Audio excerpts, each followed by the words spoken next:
Well, it was not the weather causing thousands of delays this time or canceled flights in Denver and across the country today. It was actually a system outage at the FAA. It caused quite a mess this morning, with the impact lasting throughout the day today. Our Rick Salinger is out at the airport for us right now at DIA. And Rick, we saw the mess there this morning. Have things improved a bit? Well, they have improved, Karen, but there's still a lot of delays on the boards.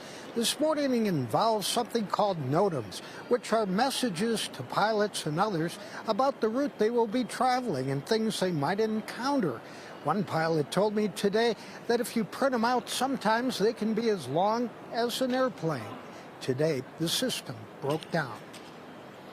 It's very unusual. This is really almost without precedent in the U.S. aviation history. There were widespread delays at DIA and around the country.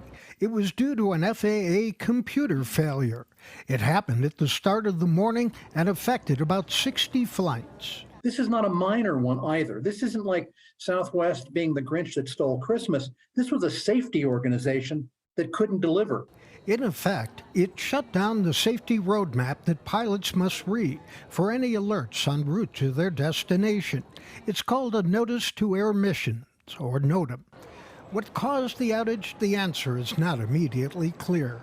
Jeff Price is an aviation professor at MSU Denver. And even if it was a cyber attack, I'm not sure that we'll ever know that, but that doesn't seem to be the case right now.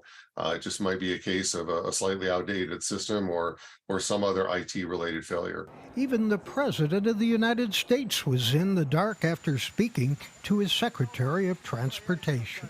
I just spoke with Buttigieg. They don't know what the cause is. The question is, what will it take to prevent this from happening again?